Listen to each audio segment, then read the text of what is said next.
வணக்கம். இது உங்கள் பொலிட்டிக்கல் பார்க். நான் உங்கள் நண்பன். இன்றைய தினத்தில நம்ம எத பத்தி பார்க்க போறோம்ன்னு பார்த்தீங்கன்னா, விஜய் சாரோட பரப்புரை பத்தி தான் பார்க்க போறோம். அவர் மீண்டும் மக்களிடையே பேசப் போறாரு. அப்படிங்கிறது ஒரு நல்ல ஒரு சூப்பரான ஒரு செய்திய நான் உங்களுக்கு அறிவிக்க வந்திருக்கேன். ஏன்னு கேட்டீங்கன்னா, அந்த கரூர் ஸ்டாம்பீடு அதான் உங்களுக்கு ஞாபகம் வந்திருக்கும். அந்த மாரி இனிமேல் எங்கேயும் நடக்காது. ஏன்னு கேட்டீங்கன்னா, அதுக்கு நடக்காதுங்கிறதுக்கு தாவேகா முழு உத்தரவாதம் குடுத்துருக்காங்க. அதுக்கு என்னன்னு பார்த்தீங்கன்னா, எல்லா இடத்துலயும் மாவட்ட செயலாளர்லருந்து வார்டு கவுன்சிலர் வரைக்கும் போட்டியிடுற எல்லாத்துக்கும் சரி, எ கட்டமைப்போட பண்ணியிருக்காங்க. இதுக்கு எல்லாத்துக்கும் முக்கியமான காரணம் என்னன்னு பார்த்தீங்கன்னா, ஏற்கனவே கடந்து வந்த பாதை தான். இந்த பாதை மீண்டும் தொடரக்கூடாது அப்படிங்கிறதுக்காக தாவேக்கா மிகவும் உன்னிப்பாக மிகவும் 100 மடங்கு 100% அவங்க நல்ல ஒரு கரெக்ட்டான ஒரு பொசிஷன்ல போவாங்க அப்படிங்கிறது நான் மனப்பூர்வமா நம்புறேன். நீங்களும் நம்புங்க.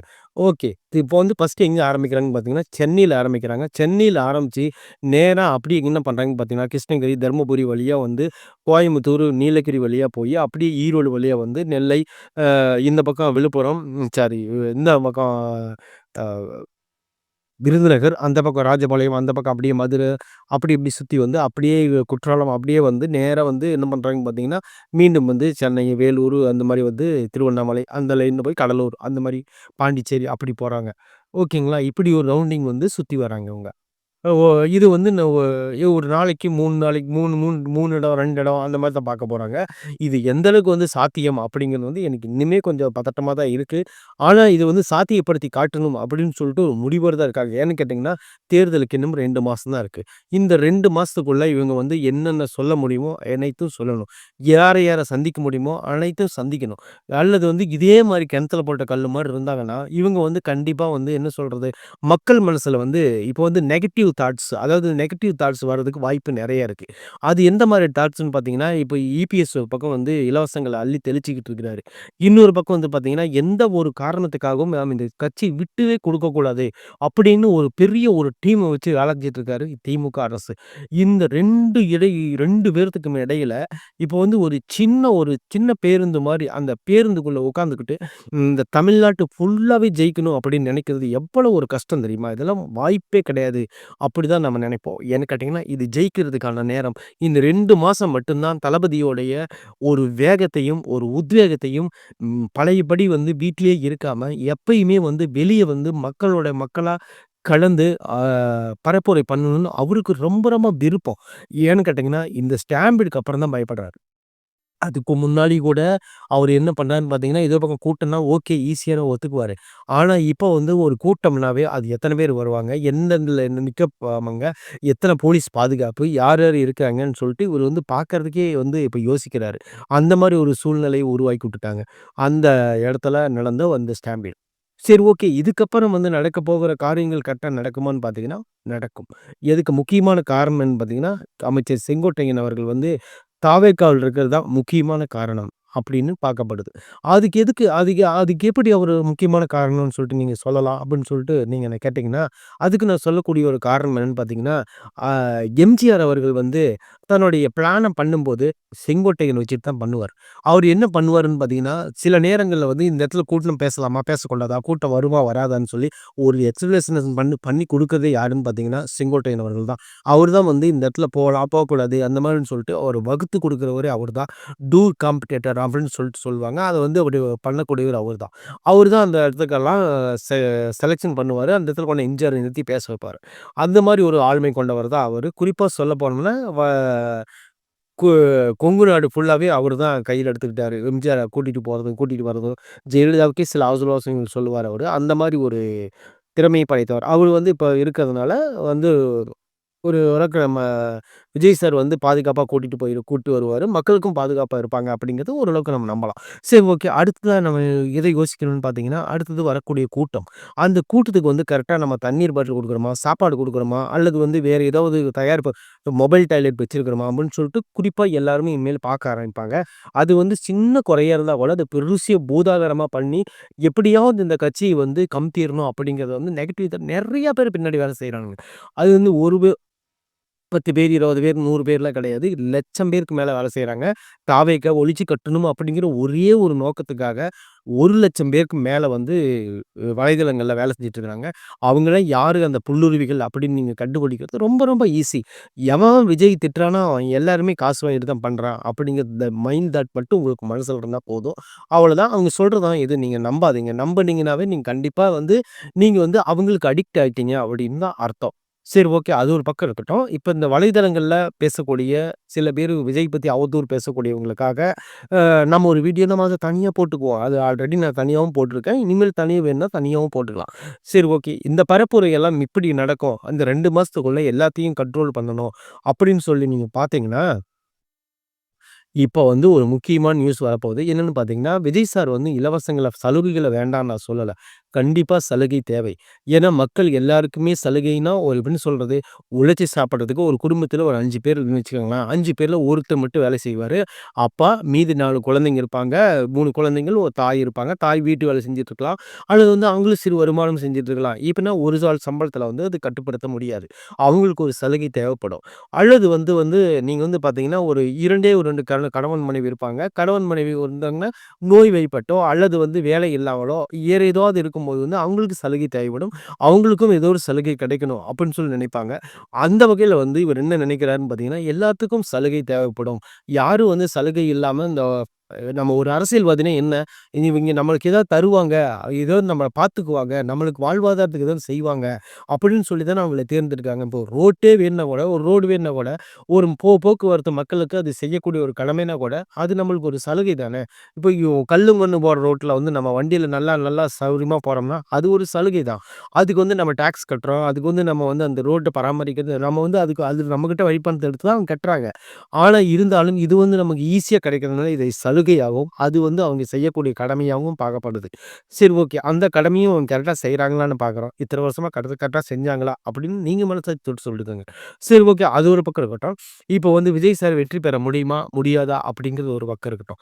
விஜய் சார் வந்து இந்த தேர்தல் வரல தாக்கு பிடிப்பாரா? அப்படின்னு சொல்லி சில ஊடகங்கள் பேசிட்டு இருக்காங்க. என்னன்னு பேசுறாங்கன்னு பார்த்தீங்கன்னா, தமிழக வெற்றி கழகம் முடிஞ்சிரும்.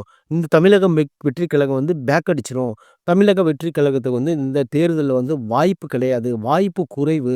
ஏன்னு கேட்டீங்கன்னா, அவங்க பிஜேபியோட வந்து அ அழுத்திக்கிட்டு இருக்குது. அந்த மாதிரி வச்சு அதாவது தாவேக்கா விஜய் வச்சு அமுத்திக்கிட்டு இருக்கு பிஜேபி. இல்லைன்னா விஜய் வந்து அரெஸ்ட் பண்றதுக்கு கூட வாய்ப்பு இருக்கு. அப்படி இப்படின்னு நெறைய உருட்டிட்டு இருக்கிறானுங்க. இதெல்லாம் எதுக்கு தெரியுமா? மக்களோட மனச மாத்துறதுக்கு. விஜய் வந்து ஒரு குற்றவாளியா எல்லாத்துக்கிட்டயும் காட்டணும். விஜய் வந்து ஒரு பயந்தாங்கோலியா எல்லாத்துக்கிட்டயும் காட்டணும். விஜய் வந்து யாருமே டச் பண்ண முடியாத இடத்துல இருக்காரு. நீங்கலாம் நாளைக்கு ஓட்டு போட்டீங்கன்னா, விஜய் போய் பார்ப்பீங்க. அப்படிங்கிற மாரி ஒரு மனநிலைய மக்களுக்குள்ள உருவாக்கணும். அடுத்தது வந்து விஜய் வந்து நீங்க அதாவது ஒரு ய தமிழ்நாட்ட பத்தி எதுவுமே தெரியாத ஒரு அ ஒரு தலைவர் அப்படிங்கிற மாரி எல்லாத்துக்கும் காட்டணும். அப்படின்னு சொல்லிட்டு இவங்கலாம் என்ன பண்றாங்கன்னா, திரிச்சு திரிச்சு பண்ணிட்டு இருக்காங்க. அந்த மாரி திரிச்சு திரிச்சு வீடியோ போட்டுருக்காங்க. அதனால நீங்க அதெல்லாம் எதையும் நம்பாதீங்க. உங்களுக்கு என்ன தோணுதோ அத செய்யுங்க. உங்களுக்கு யார் வந்தா நல்லா இருக்குமோ அது செய்யுங்க. இப்போ வந்து 10,00,000 கோடி கடன் இருக்கு. இந்த 10,00,000 கோடி கடன்ல அப்போ சப்போஸ் வந்து திமுகவே தொடர்ந்துச்சுன்னா கூட, இவங்க வந்து இன்னும் சலுகை அதிகம் தான் ஆரம்பிப்பாங்க. ஏன்னு கேட்டீங்கன்னா, ரூ. 1000 குடுக்குற இடத்துல எடப்பாடி பழனிசாமி ரூ. 2,000 சொல்லியிருக்காரு. கண்டிப்பா இவங்க 2,500, 3,000 சொல்றதுக்கு கூட வாய்ப்புகள் நெறைய இருக்கு. ஏன்னு கேட்டீங்கன்னா, அவங்கள விட ஒரு ரூ. 1000 ரூ. 500 அதிகமா சொன்னா தான் நம்ம ஜெயிக்க முடியும் அப்படிங்கிறது வந்து இப்ப ஒரே மைண்ட் தாட்டா இருக்குது. இப்ப வந்து இவரு கூட போய் அங்க சேர்ந்துக்கிட்டாரு. யாருன்னு பார்த்தீங்கன்னா, என்டிஏ கூட்டணியில போய் சேர்ந்துக்கிட்டாரு. நான் தூக்கு போட்டு தொங்குனாலும் தொங்குவேனே தவிர, நான் செத்து போனா கூட எடப்பாடி பழனிசாமி கூட போய் சேர மாட்டேன்னு சொன்ன டிடிவி தினகரன் சார் வந்து, இன்னைக்கு போய் என்டிஏ கூட்டணியில சேர்ந்து அ பழனிசாமி அவர்களுக்கு வந்து எடப்பாடி பழனிசாமி அவர்களுக்கு வந்து கீழ வேலை செய்ய போயிட்டாரு. ஏன்னு கேட்டீங்கன்னா, "எல்லாம் துட்டு தலைவா" அப்படிங்கிற மாரி ஆயிப்போச்சு கதை. அ அதுக்கப்புறம் வந்து பார்த்தீங்கன்னா, இப்ப வந்து வைத்திலிங்கம் அப்படின்னு சொல்லிட்டு உங்களுக்கு ஒருத்தர் இருக்காரு. அவரு யாருன்னு பார்த்தீங்கன்னா, இ அ ஓபிஎஸ்னுடைய ஆதரவாளர். அவர் கூடவே இருந்த வலது கை மாரின்னு வச்சுக்கோங்களேன். இப்ப அவரு என்ன பண்ணிட்டாருன்னு பார்த்தீங்கன்னா, ஓபிஎஸ் கிட்ட இருந்து பிச்சுட்டு வந்து நேரா போய் என்ன பண்ணாருன்னா, திமுகல போய் ஜாயின் பண்ணிட்டார். திமுகல ஜாயின் பண்ணதுக்கு அப்புறம் இப்ப என்ன சொல்றாருன்னு பார்த்தீங்கன்னா, "இது என்னோட தாய் கழகம். நான் தாய் கழகத்திலிருந்து தான் அதிமுக பொறந்துச்சு. நான் அதிமுகவுல இருந்தேன். இப்போ வந்து நான் தாய் கழகத்துக்கே வந்து சேர்ந்துட்டேன்." அப்படின்னு அதுக்கு ஒரு நியாயம் குடுத்தாரு பாருங்க. வேற லெவல். அப்புறம் சரி அதெல்லாம் விடுங்க. அதுக்கப்புறம் வந்து பார்த்தீங்கன்னா, தேமுதிக இப்ப எந்த பக்கம் போறதுன்னு தெரியாம மதில் மேல போலயா சுத்தி சுத்தி பார்த்துட்டு இருக்குது. 3 பக்கமும் பாக்குது. இந்த பக்கம் பார்த்தா அதிமுக கூப்பிட்டுட்டே இருக்காங்க. இந்த பக்கம் பார்த்தா திமுக கூப்பிட்டுட்டே இருக்காங்க. இந்த திரும்பி பார்த்தா தாவேகா போய் இந்த பக்கம் குளிக்கலாமா? இந்த பக்கம் குளிக்கலாமா? எந்த பக்கம் குதிக்கலாம்னு முழிச்சுக்கிட்டு இருக்குது பாவம். 9ஆம் தேதி அன்னைக்கு ஒரு மாநாடு போட்டாங்க. எல்லாரும் வந்து ஆர்வமா பார்த்துட்டு இருக்கும்போது அந்த மாநாட்டுல அந்த அம்மா என்ன சொல்லிட்டாங்க பார்த்தீங்கன்னா, அந்நியாரே அதாவது பெரிய பெரிய தேசிய கட்சிகளே இன்னும் நீங்க அறிவிக்காது இருக்கிறீங்க. நான் எப்படி போய் அறிவிக்கிறது? அதுக்குள்ள உங்களுக்கு கூட்டணி. அதனால எல்லாரும் அறிவிச்சு முடிக்கட்டும். கடைசியா நான் யாருக்கிட்ட அதிக கெப்பாசிட்டி இருக்கு ஜெயிக்கிற வாய்ப்பு இருக்குன்னு பார்ப்பேன். பார்த்ததுக்கப்புறம் போய் நான் வந்து சேர்ந்துக்குவேன். அப்படின்னு சொல்லிட்டு அந்த அம்மா அறிவிச்சிருக்காங்க. சரி அது ஒரு பக்கம் இருக்கட்டும். அவங்களோட நிலைப்பாடு என்னன்னு சொல்லிட்டு நம்மளுக்கு தெரியாது. ஏன்னா அது நல்ல கட்சி. ஏன்னா அது வந்து ஐயா விஜயகாந்த் இருந்த கட்சி. அதனால நான் சொல்றேன். அடுத்ததா வந்து பார்த்தீங்கன்னா, ஐயா ராமதாஸ் அவர்கள். நீங்க அன்புமணி ராமதாஸ விட்டுருங்க. ஏன்னா அவரு போய் என்டிஏ கூட்டணியில ஜாயின் பண்ணிட்டாரு. அடுத்தது வந்து பார்த்தீங்கன்னா, ஐயா ராமதாஸ் அவர்கள் வந்து இன்னும் தனியா தான் இருக்காரு. அவரு எந்த கட்சி அவரும் அதே மாரி தான் மதில் மேல் பூனையா உட்காந்துருக்காரு. இப்ப அதிமுகவுக்கு போ முடியாது. ஏன்னா பையன் போயிட்டாரு. பையனுக்கும் அப்பாவுக்கும் சண்டை. இப்போ வந்து இந்த பக்கம் போனா ஒண்ணு திமுகவுக்கு போணும், இல்ல தாவேகாவுக்கு போணும். தாவேகாவுக்கு போறதுக்கு அவருக்கு கொஞ்சம் சின்ன முரண் இருக்கு. அது என்னன்னு பார்த்தீங்கன்னா, நம்ம இத்தன வருஷமா அரசியல்ல மூத்த தலைவரு. நம்ம போய் எப்புட்றா அந்த பையன்கிட்ட போய் வேலை செய்றது அப்படிங்கிற மாரி அப்படி ஒரு எண்ணம் இருக்கலாம். அல்லது வந்து நம்ம அந்த கட்சிக்கு போனோம்னா நம்மளுக்கு இன்னும் பலம் கூடும் அப்படின்னு சொல்லிட்டு உண்மையின் நிலவரத்த புரிஞ்சுக்கிட்டு போய் சேர்ந்தாருனாலும் நன்மை தான். ஏன்னு கேட்டீங்கன்னா, நாளைக்கு வந்து ராமதாஸ் ஐயா அவர்கள் வந்து வ தலைவரோட சேரும்போது, இப்போ வந்து ஆட்டோமேட்டிக்கா அவர் மேல் இருந்த அந்த சாதி சாயம் கண்டிப்பா கிளீன் ஆயிரும்.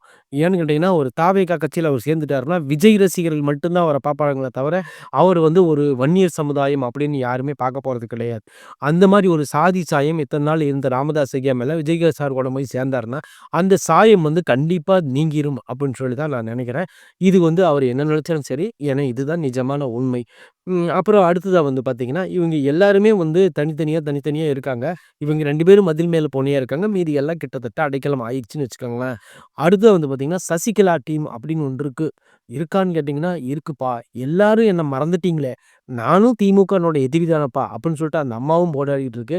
அ அம்மா போயிருச்சுன்னு சொல்லல உங்களுக்கு குழி விட்டு போச்சா? நான் இருக்கிறேன். நானும் உங்கள எதிர்த்துக்கிட்டு தான் இருக்கிறேன்னு சொல்லி திமுகவுக்கு போன வாரம் வார்னிங் குடுத்தாங்க. இப்ப அந்த அம்மா என்ன வச்சுன்னா, டிடிவி தினகரன் வந்து இவங்க போய் சேர்ந்த உடனே, அடுத்தது அந்த அம்மா அங்க தான் போகுதுன்னு சொல்லி கன்ஃபார்ம் ஆயிருச்சு. அடுத்து வந்து பன்னீர்செல்வம் டீம். அவரு என்ன பண்ண போறாருன்னு இன்னுமே எனக்கு தெரியல. அதுக்கு அவரும் மதில் மேல் பூனையா தான் உட்காந்துட்டு இருக்காரு. எந்த பக்கம் குதிக்கிறதுன்னு. இப்போ வைத்தியலிங்கம் வந்து அங்க போனதுனால, அங்கேயே போலாமா? இல்ல வேற எங்கேயாச்சும் என்டிஏ கூட்டணிக்கு போலாமா? இல்ல இவங்கெல்லாம் சொல்றபடி பார்த்து தாவேக்காவுக்கு போலாமான்னு அவரும் ஒரு பக்கம் முழிச்சுட்டு தான் இருக்காரு. சரி ஓகே. எந்த பக்கம் யார் முழிச்சாலும் சரி, ஆ எந்த பக்கம் போனாலும் சரி, நாளைக்கு 25ஆம் தேதி தளபதி அவர்கள் வந்து அ கூட்டத்தில செயல் வீரர் கூட்டம்னு ஒரு கூட்டம் போட்டிருக்காங்க. அந்த கூட்டத்தில வந்து மகாபலிபுரத்தில பேசப் போறாரு. பேசும்போது கூட்டணியில நீங்க சேருவீங்களான்னு கேட்கும்போது, விஜய் சார் என்ன சொல்ல போறாருன்னா, "நம்ம தனிச்சு போவோம். வந்தா கூட்டணியில சேர்த்துக்குவோம். இல்லைன்னா தனியாவே போராடுவோம். போராடி ஜெயிப்போம்." அப்படின்னு சொல்லப் போறாரு. வேற ஒண்ணும் சொல்ல மாட்டாரு. கவலையே படாதீங்க. ஏன்னு கேட்டீங்கன்னா, கூட்டணிக்கு வந்தாலும் தளபதி வெற்றி தான். வரலைனாலும் வெற்றி தான். வந்தாங்கன்னா, அதாவது வந்து வர்றவங்களோட முகத்த வச்சு விஜய் சார் அப்பா விஜய் சாருக்கு ஓட்டு போடுவாங்க. வரலைன்னா விஜய் சாருக்கே ஓட்டு போட்டுருவாங்க. அவ்வளோதான். சரி ஓகே. இந்த வீடியோ இதுவரை நீங்க பார்த்தவங்க எல்லாத்துக்கும் நன்றி. வணக்கம்.